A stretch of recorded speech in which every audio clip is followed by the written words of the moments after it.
Hello, hello, hello. Good morning, good afternoon, and good evening, wherever you are. Welcome to the Jerich Show after a week or two hiatus. Lost a bit of track of time. But anyway, this week we speak about some Koreans. We take the Pepsi challenge, why a UK Army portal has been down, and a council that Eric can't pronounce has some security issues. All that and more coming on this week's show. Welcome to the Jerich Show, featuring your hosts Javvad Malik and Eric Krohn. Timely topics, poorly presented.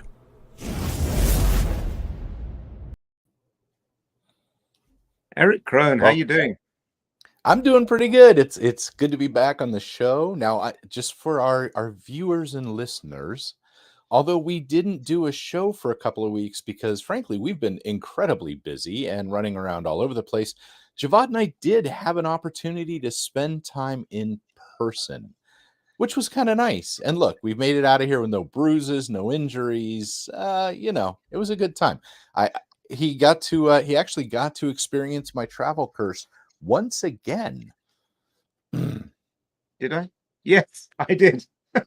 Yes. Once again, by a local bus driver in their local town. It was absolutely ridiculous.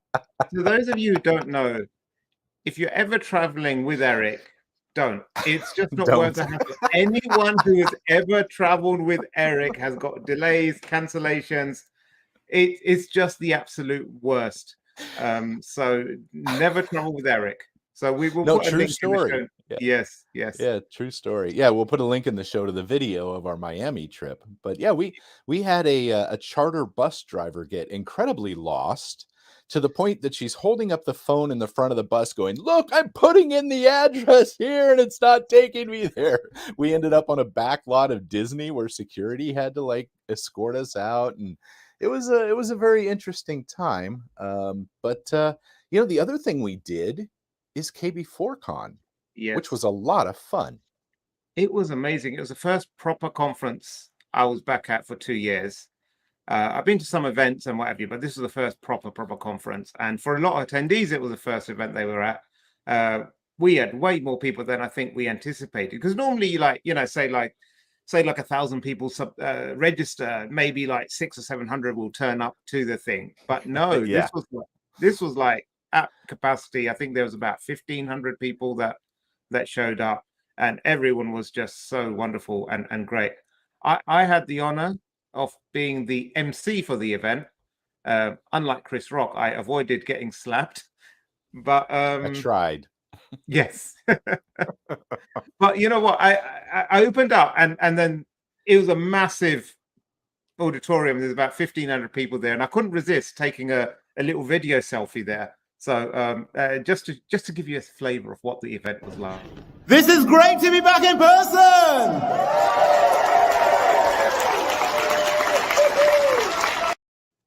Yes, absolutely wonderful. You could feel the energy in the room. It was great. So anyway, Eric, how have you been doing? I've been doing pretty good. I actually just got back from Chicago yesterday. It was kind of cold out there. Went from 87 degrees to 30 something and raining there. But it's good to be back on the road. And this was my first flight not having to wear masks, which was a whole different experience, actually. That's a shame. Oh, no. People were saying from your face, and now they have to see it. I saw right where you were going with that. But no, seriously, it was a whole different experience. Now, you just did, transatlantic flights. Did you have to wear a mask on your way back? No, not on the way. On the way back, it was optional. So that made it easier. Yeah. It's starting to open up. It really is. And I don't know. I don't know what this is going to take us, but I guess we'll see, won't we? We'll see. Anyway, let's jump straight over to our first story of the day. And North Korean hackers targeting journalists with novel malware. Yeah. That's very, very unusual to hear of North Korea state-sponsored hackers. Well, yeah, what? Yeah, so this is one of those things where, I've been seeing more and more about journalists, and I actually did a panel not too long ago with about the Pegasus malware on phones and how it was targeting journalists, and how Amnesty International actually has a program to help remove malware from journalists' phones.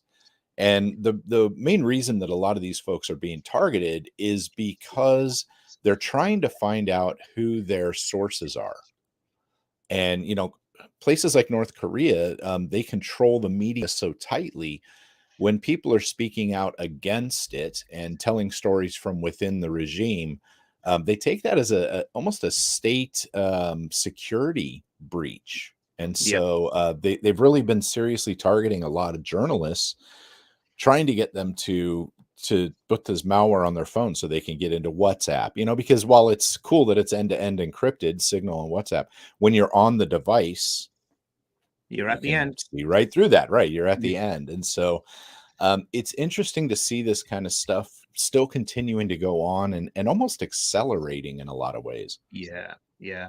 Because that's the thing. As like there's more end to end, or it's harder to man in the middle any of these connections. You're going to go after the endpoint and the device. And mobiles, unfortunately, they are a lot easier to get people to install something or click on the malicious link, because you don't have the same abilities to preview links or what have you. There's no sandboxing generally. And also, people will check their phones at all hours of the day and night. They'll just pick up their phone bleary-eyed and say, "That looks interesting," and click. And Yeah. next thing you know, they get done. I mean, one of our colleagues, Anna Collard, she recently she fell for a simulated phishing attack, because the simulated fish impersonated Uber, and she had just got into her Uber 5 minutes earlier. So in her mind, it was like, you're traveling, you get into Uber, there's an email from Uber, let me check it. And the irony is, like, she then had to do training that she designed herself. that she built. I know, that's beautiful, right? I had it happen to me once where I was getting ready for a Zoom call with some customers about an upcoming talk. And lo and behold, I get a simulated one that pops in saying, "People are waiting on your Zoom call." And I'm like, like I wasn't ready for that. So I'm like running around and so I just picked the click to launch there because it was the fastest way to do it. Um, and boom, there I was. Yeah, poor Anna. Yes, not and Yeah. dumb Eric, man. Honestly, I don't believe in shaming users, but that was a pretty dumb move, Eric. I mean, you call yourself a security professional? It's right place, right time, with the right message. And honestly, it just works. It really does. Now, are you All telling I'm me hearing you've are never fallen? excuses. All I'm hearing is like me, me, me, me, me, me, me, me, So me. you've never fallen for one of our fishes? Never, never. So there's a reason why. A, because I'm awesome, but secondly, because I nearly remember this. every email I get, I report it as a phishing email. That way, the security team acts as almost like my PA. They can go through everything. They can say, "Oh, that's not a phishing email. That's not a phishing." And if they do catch one, then it's like, "You the man." So You just have a rule that forwards all of your email to the, "Hey, is this yeah, phishing email address?" Oh, that's brilliant. yes, I know Or it is something. brilliant. I am brilliant. Thank you. We got that on Hi, recording Heather. now. Heather Lowry said LOL. I know Heather. Hey, Oh, so so, anyways, yeah. can you take the Pepsi challenge when it comes to claims of data breach and data theft? So this is an interesting one, isn't it? Because there's a gang out there that is going out saying, "Ha ha, we attacked you. We got your data." It's a bit like those kids, like, "We got your nose." Yeah. And Yeah. The thing is, this group may not.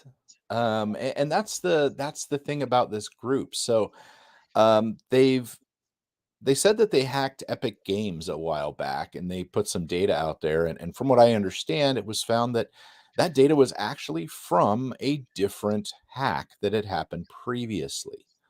So it almost looks like this group is what's called a scavenger group, or scammers. Basically, they're coming through and they're saying, "Hey, we're hacking all this cool stuff, trying to make a name for themselves or whatever." And now they're trying to sell this 161 gigs out on the web, right? And it just seems a little odd, and a lot of people are very skeptical about this. Coke has admitted that they're looking into it, but they still haven't said that they've actually found that this has happened. So this is, Stormus Group here. They seem to be, I don't know, they're trying to make a name for themselves like Lapsus or something, but frankly, they're not doing a good job. Although this is the second news story or story I've seen about Coke in the broader media or social media recently. I believe there's one about Elon Musk buying Coke and putting cocaine back in it, right? So they're very popular, right? Any news is good news. Is that how this works? Yeah, any news is good news. Absolutely. These ransomware gangs, they are unbelievable. I think these ransomware, if they have nothing, they have the audacity to go out and just say, like, we have your data, when they clearly don't. So yeah, another interesting piece of this, you actually have it up just a little bit right there. If you scroll up just a touch to that graphic right there, they had a poll they put out on Telegram, and they said, okay, so we're pro-Russia, anti-West. Who do you want us to target next? And they gave this list, and people chose Coca-Cola, right? So it may look like then they turned around and went after Coke. Now, I have an alternate theory. I think they had a bunch of crap data from these places already that they had picked up from other groups that had dumped it, and they just made the list. So now it makes it look like they're really taking a target and going, see, nobody's safe. So I don't know. Very interesting approach. It's a really conniving sort of like we discussed a while ago. It's a good marketing tactic and build up notoriety. That you know how like in the Old West, you had like people like inflating their kills and robberies and everything they did just so that they would be more afraid of them. Of course, it landed them with a higher bounty on their head, wanted dead or alive. But it's a lot easier. Well, the other thing is, this is the Stormius ransomware group, but I have yet to see any ransomware actually attributed to them. Now, maybe I've missed something, but if you're going to throw yourself around as a ransomware group and all you're really doing is data exfiltration and extortion, I don't know. It just, some things just aren't meeting up on this. So, well, this one's your peeps. My peeps. A data breach disrupts UK Army recruitment. And the portal, the Army's portal has been offline for more than a month. That's a long time, actually, when you think about it, especially seeing as there's a war happening on our doorstep, like, just, well, not on our doorstep, but in Europe, which is pretty much our doorstep. There was an investigation, but the data reportedly exposed the incident's full names, date of birth, addresses, qualifications, and previous employment details. So I would assume it'd be like John Doe's, born in the last 20 years, and address, living with mum and dad, and previous employment, like I was flunked my GCSEs or something. But no, that's unfair to people who join the army. But it's a lot of sensitive data, and it's one of those things, as we've seen, like with the cyber element joining more with the kinetic element of warfare. You could imagine how like it would be if like soldiers on the front line and all of a sudden they said, we know where you live or your families live and what have you. It can really be quite enough to take someone's head out of the game. Yeah, what really gets me on this is how long the portal's been down, right? So they got a report of this data being offered up for sale or whatever. They figured out it came from their portal. They shut it down. But now, it's just sat idle now for over a month. That's a long time for a single web service to be offline. I mean, maybe you have enough soldiers. Maybe they're just like, we'll take a break for a little bit, right? I don't know, but this is a long time to have that down. So I'm curious if any of our listeners happen to know what may be going on here. I would be interested in knowing a little bit more about this, because generally speaking, you can do the forensics investigation, especially in a military or defense type area, whatever country you're in. You'd be able to do the forensics look here very quickly and have the thing back up and running. This is like an operational nightmare. It is indeed. So Well, you know what they say about the army, like who wins the bid? It's the cheapest bidder. So Yeah, exactly. Yeah. Who's no longer around anymore to fix yeah, it? I mean, exactly. Who yeah. outsourced it to China anyway? Some developers in India. I don't know. It was I written in some code that was used by two people back in the 1990s, and now they don't know how to fix it. Yeah. Anyway, so there's this council reveals more about why it was not insured against cyber attacks. So Gloucester City Council, they decided not to insure against cyber attacks after receiving advice from insurance brokers and auditors. They were breached by hackers operating out of the former Soviet Union last year. And since then, many of his online services have been severely impacted and what have you. So they asked like why were they not insured, and they I don't know. It's a risk decision, I suppose. Right. Right. Right. It's And yeah, I kind of get it. I mean, it is sort of expensive, but these days, really? Oh, nice ads you have up there, Javad. I Wonderful. have You no could you idea could what have a they. slimming We are just figure. It's trying to. We are just going to like So- stop my weekend shopping activity being displayed. someone's cookies just showed everything. No, but it's one of these things that I almost put it with like endpoint protection, antivirus. We know it rarely works these days.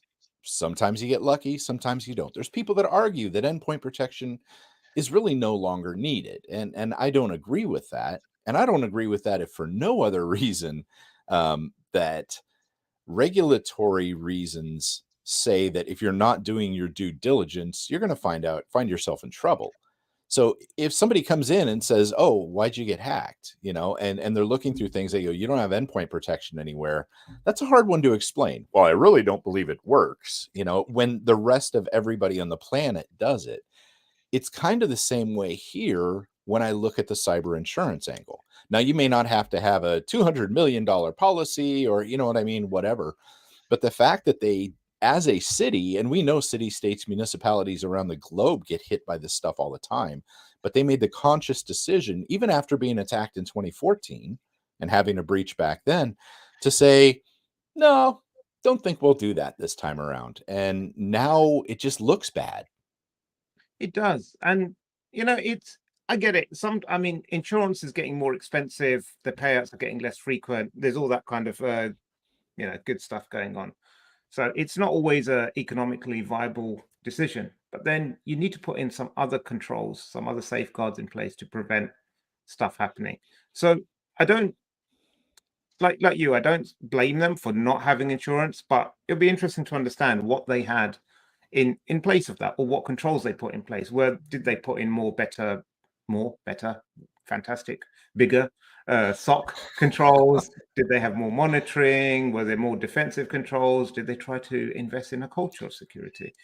All these things just come to mind. And maybe we'll see the auditors report in a few months' time and it all will be laid bare, but we've probably forgotten about it and moved on to the next council that's got hacked by then.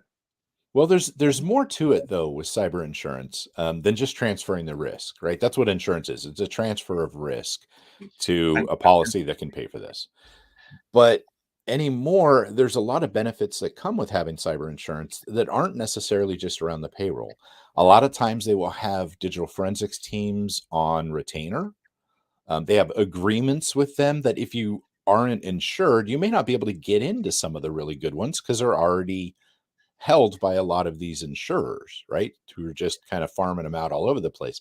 There's a lot to be said for that and the guidance that they may be able to give you when something like this goes down, because they've seen it before, that you don't get when you're just out there doing it on your own. So I want people to think about that. It's more than just, hey, they'll pay the ransom if I get hit. That's not what we're talking about here. There's a lot that can come with that through the other services that are a part of that. It's like kind of like when you have car insurance that has your breakdown assistance or flat tire assistance. It's just that extra little service that's nice when you're on the side of the road. It is. And I was thinking, like, with everyone, well, a lot of people working remotely, working from home, we're so dependent on the internet now being a stable connection. Do you think there should be like emergency recovery internet? So if like your internet goes down, they drop you in a Wi-Fi device that you can carry on your Zoom calls or something like that. I mean, like, what would you do if your internet cut out? Well, his internet does seems like it's cut out. There you go. That's what happens when you don't have insurance in place. Thank you very much for joining us. We'll be back next week, hopefully. Until then, stay secure, my friends.